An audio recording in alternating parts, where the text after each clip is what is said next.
As a psychiatrist of over 20 years, I've seen my patients come in many different types, all of them with their own personal flaws, some worse than others.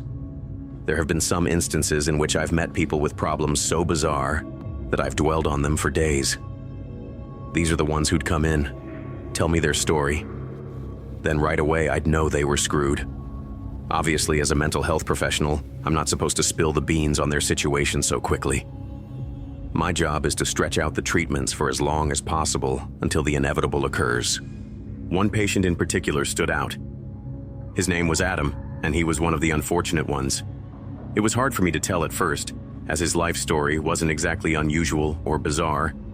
However, he did have a condition that was rare: narcolepsy, a sleep disorder that would cause him to randomly fall asleep at inappropriate times throughout the day.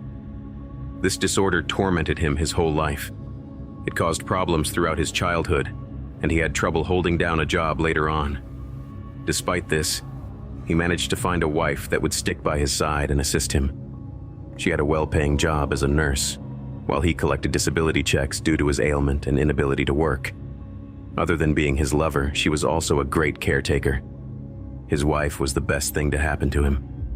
Before she came along, he had spent many years alone, confined to the dark and silent shadows of his home. Unfortunately, Adam had to return to the shadows, as his wife went missing 10 years ago.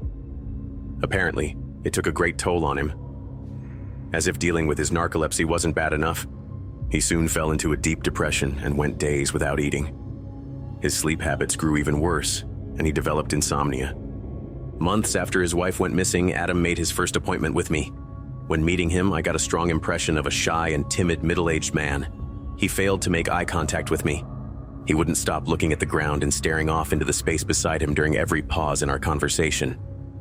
From then on, Adam has been seeing me on the regular, and over time, we both kind of formed a bond. Compared to my other patients, I was invested in Adam's life and progress the most, and really looked forward to seeing him every week. I'll admit, after a few years, I started to consider Adam as a part of my life, an acquaintance, but we had to meet later in the day, sometimes at night. Technically, my office closed at 6, but I didn't mind making an exception for Adam and allowing him to come in an hour later past closing time. His narcolepsy wouldn't allow the appointments to be worth it if they started too early. So we used his insomnia as leverage for our sessions, although he'd still randomly fall out on me from time to time. But for the most part, it would work out. The first time the strangest thing happened was when Adam was in my office as usual during one of our sessions. "You've still been using your journal?" I asked him. Adam sat across from me on the other side of the coffee table that separated us. He slouched forward and rested his head on both his hands, staring at the carpet below him. He didn't seem to be all the way there at the moment. "Adam?" He snapped out of it, then looked me in the eye. Yes, I actually have," he replied. "About 2 years ago, I gave Adam the task of jotting down his thoughts and feelings in his own personal journal. He told me it was a great way of venting, expressions of himself that only he could see. Have you met any new friends or acquaintances to occupy your time?" Adam shook his head. No surprise here. I would ask him this question every month or so. As expected, I'd always get the same answer. During the past 10 years, Adam hadn't put much effort into meeting new people, as he rarely left the house for social gatherings. Outside of other personal occasions, the only time he stepped foot out of his house was for our sessions. I've been going to some bars and late-night comedy shows," he said. I paused, then raised an eyebrow before grinning. "That's great. You go by yourself?" He nodded. "But I don't meet anyone when I go. At the bar, I usually just sit and drink alone, just to get out. And I find the comedy shows to be so enjoyable, I often forget that I'm alone," Adam explained. "It's all good. You're finally starting to progress in this area. We're just taking one step at a time." I wrote down some things in my own journal and was about to ask him another question. But when I glanced up, I was met with Adam staring off into space. He was just staring at me, or so it appeared. I smiled, then leaned forward, waving my hands in front of his eyes. "Adam?" No response. I did that a few more times, but nothing changed. even after standing out of my chair and walking around him to get a reaction. Every now and then, Adam's narcoleptic behavior would surface, but he'd fall asleep for seconds, then be right back with me in no time. This is the first time he just zoned out like this. "Hey, Adam, what's going on?" I said. His blank expression scrunched up into a face of sadness. Then his eyes began to water. "I'm sorry, Sasha," he cried as tears streamed down his cheeks. His wife. "I don't think I can do this with you gone," he continued, speaking to no one in particular. The tear streams on his face grew heavier. "Now I just need you to do one thing. Forgive me," Adam sobbed. "Adam!" I exclaimed. Saying his name did no good. It was obvious he wasn't even present. "Forgive me." "Come on, Adam, get back with me now," I begged. "Forgive me." "Adam, forgive me." After repeatedly shouting those two words for the next 10 seconds or so, Adam abruptly stopped, then blinked 2 or 3 times before glancing around the room. He stiffened when our eyes met again. I was startled, and I figured he could tell by my heavy breaths. My heart was racing. "What?" he muttered. "Did I fall out on you again?" I nodded. "Very," I replied. After that episode, I ended our session and sent Adam on his way, not bothering to tell him about the outburst. I wasn't sure if he was even aware himself. It was clear that he thought he'd just fallen asleep as usual, but that wasn't the case. I've never had a patient just start talking in a trance, mid-session. And what was he even talking about? Forgive him for what? At the time, my guess was that I wouldn't see an odd outburst like that from Adam again. Maybe he was just having a really rough night and his issues just took a bizarre turn. I think you know where this is headed. 10 minutes before our next session the following week, I sat in my office filling out paperwork, waiting for Adam to walk in at any minute. As usual, it was about an hour past closing time. What had happened last session had me thinking. I couldn't wrap my head around what could have triggered Adam like that, or how something like that could even happen. I thought about it all day at home, to the point I even went to the internet looking for answers. I didn't find much on what I was looking for, mainly because I didn't know exactly what I was looking for myself. Trying to describe what I had witnessed was almost just as challenging as figuring out what was behind it. I visited many pages on the net about narcolepsy and other sleep disorders, but only came across generic and typical info. When Adam finally came trotting into my office, there was a slight jump in my chest upon laying eyes on him. He carried that typical blank and carefree expression I've looked at for the past decade now. That tense and anxious bodily posture as he came and took a seat in the leather chair across from me. I gave him a slight welcoming smile. Then I noticed he was carrying a small black booklet in one of his hands. There was a band of elastic wrapped around it. His journal. Our session began, and it was off to a pretty good start. He gave me some more good news. He went to another comedy show and gave the bar a few more visits throughout the week. But this time he built up the courage to be more social and talkative. Apparently Adam's been approaching and meeting people more often. During the past week at the bar, he hasn't been drinking alone. He enjoyed some meals and had drinks with a few guys there multiple times the previous week. "Well, you made one hell of a leap," I said, growing excited for him. Adam smiled a little. It wasn't much, but it was still the happiest I've seen him since forever. "I've tried asking a few of them to go to some of the comedy shows with me, but they all said they were unavailable," he explained. From there, I dug deeper and was informed of many more updates on Adam's life and mental health. Surprisingly, things only got better as minutes passed. Adam made eye contact with me more often and was more expressive when he spoke. It was the best session we had in a long time, but like all things good, it didn't last. "So, how do you think Sasha would feel about you finally opening up to someone else?" I asked. When I asked that question, Adam froze with a smug grin stuck on his face, and he was silent for seconds. "Adam?" I waved my hands in front of his face and got no physical reaction. Staring into space. It was happening again. Sasha wouldn't feel anything. She'd run away at the sight of me. Adam blurted out coldly. He'd lost grip of his journal and it toppled to the floor. "I hate myself for this, I really do," he continued. I gulped, staring Adam right in his unaware eyes. What do you hate yourself for, Adam? I asked reluctantly. I wasn't very nice. Not as much as I should have, he replied. I let the wrong emotions consume me. And now I've turned into something that resembles another person I don't like very much. At that point, I was starting to worry again. But something made me want to ask more questions. My curiosity was sparked, and I wanted to hear what else was on Adam's mind. Before I could get another question in, Adam was present again. Like before, he blinked multiple times before glancing around him. Also, like before, I didn't tell Adam about the outburst and continued our session as usual.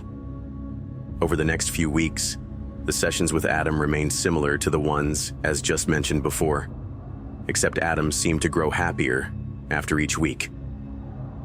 As the weeks passed, he walked into my office with more confidence.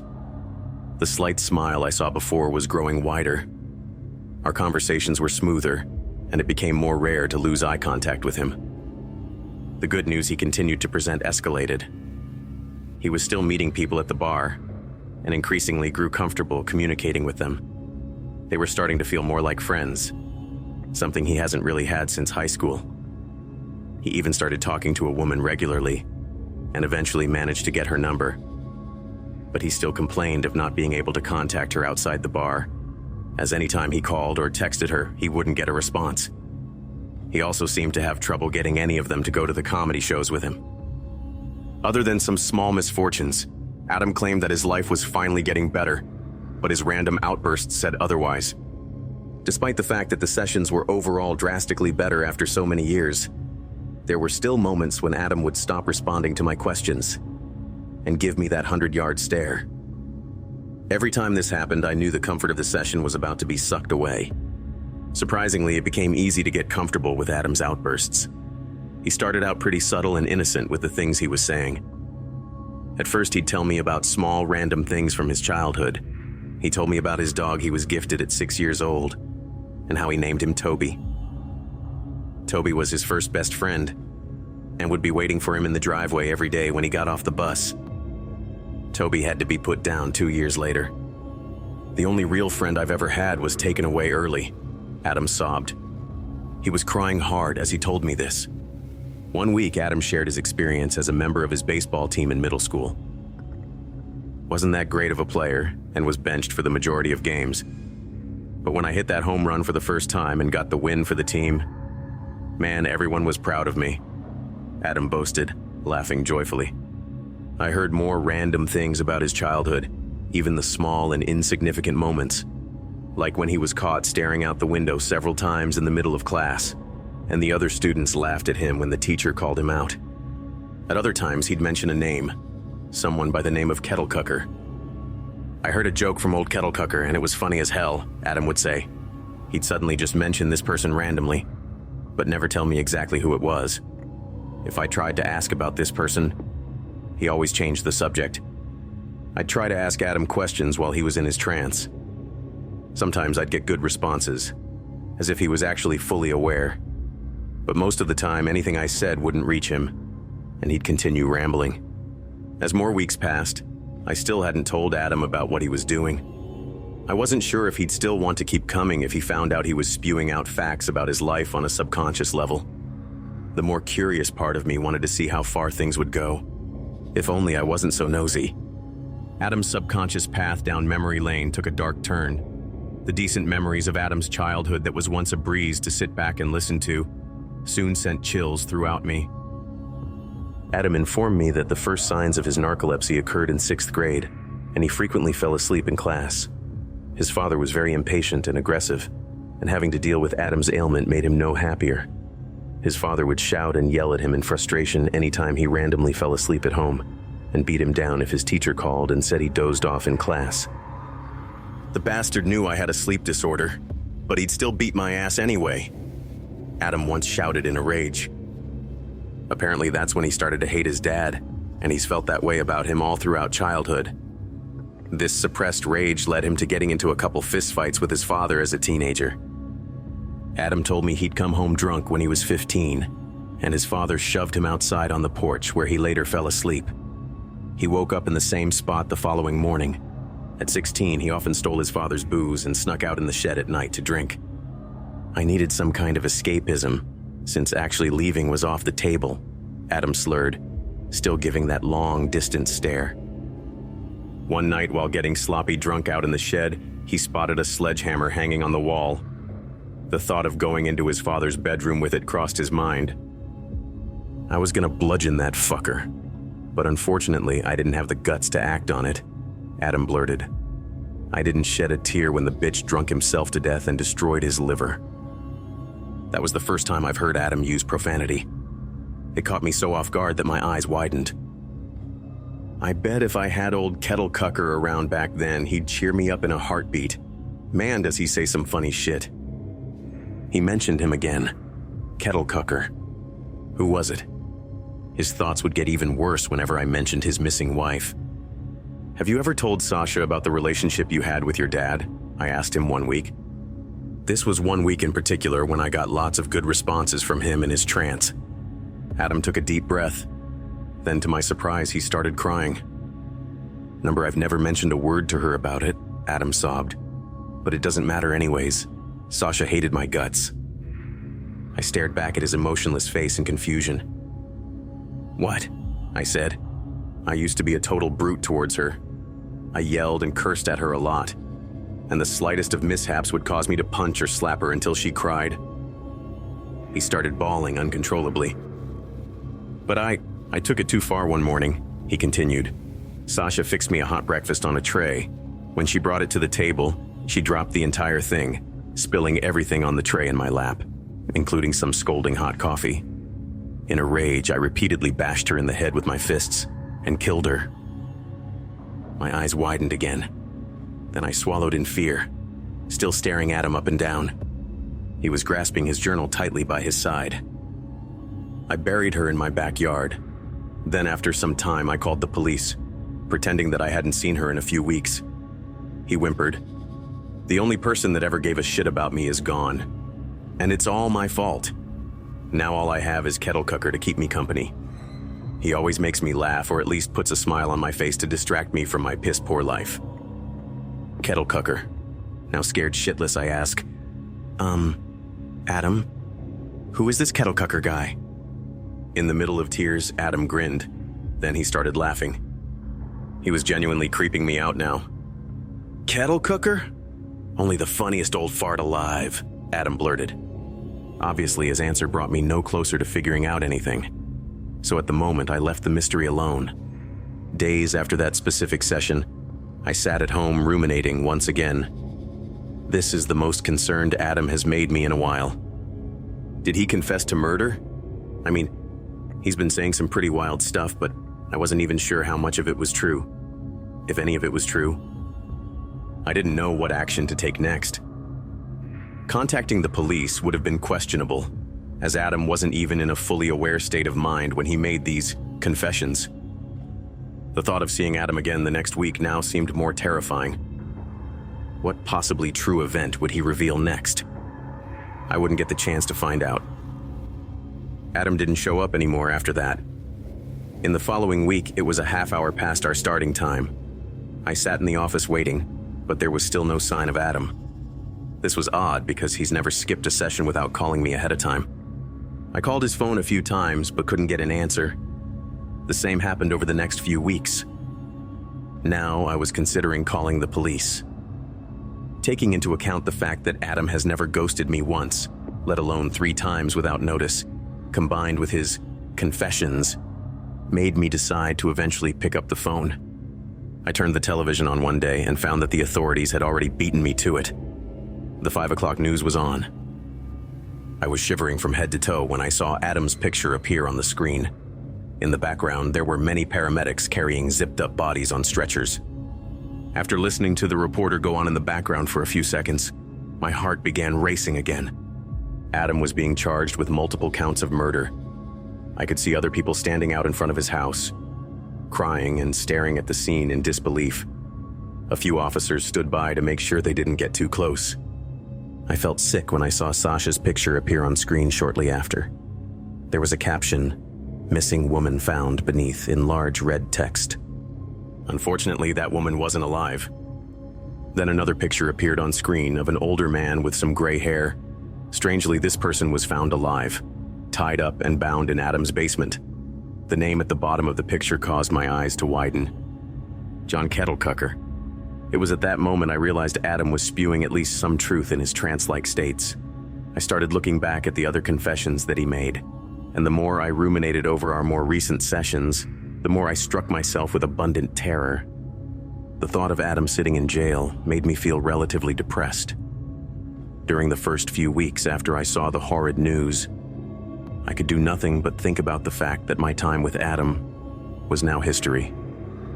The bond we formed, it had lasted so long that regularly seeing and communicating with Adam was something my brain craved and expected. I'll admit, I was starting to miss him, despite what he's done. It took a minute for me to face the fact that, yeah, he really did kill his wife and committed deeds much worse. After seeing the news, I did more research on the incident. As more time passed, more details and info made its way out to the public.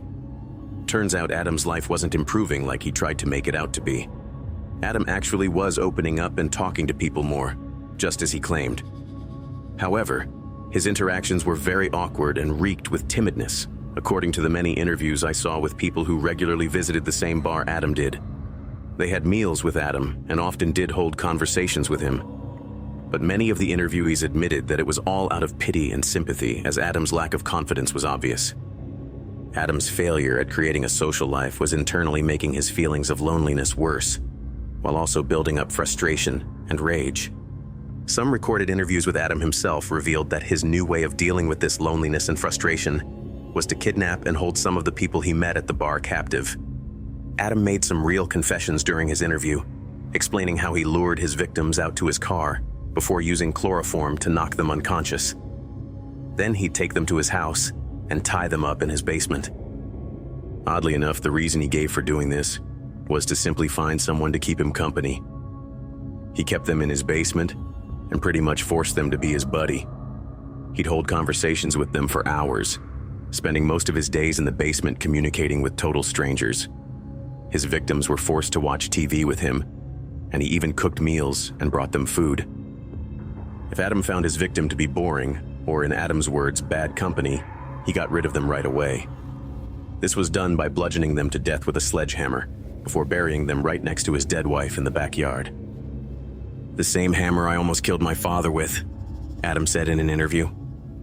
Some of the bodies were discovered with terribly fractured skulls, or large pieces of their cranium totally missing. He kept each person for about a week, before killing them off and moving on to the next one. Adam did this until he came across the older gentleman I saw on the television earlier, John Kettlecucker. He was the comedian that performed at the comedy shows Adam often attended.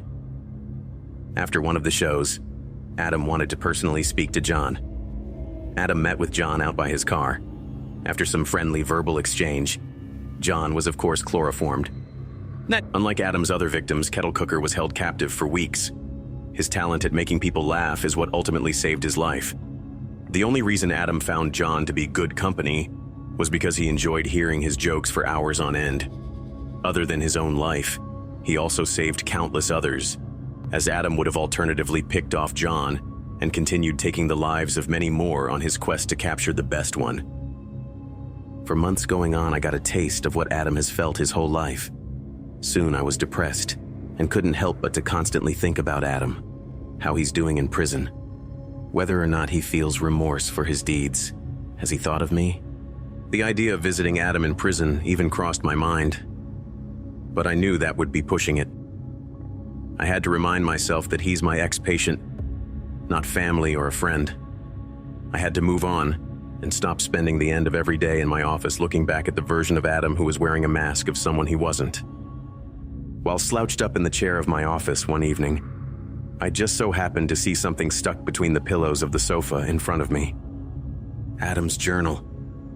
I realized that it's been there for some time now, ever since Adam last came in. I didn't plan on cracking it open and wandering into Adam's mind anytime soon. Not that I wasn't curious. It's just the fact that only God knows what madness lies inside.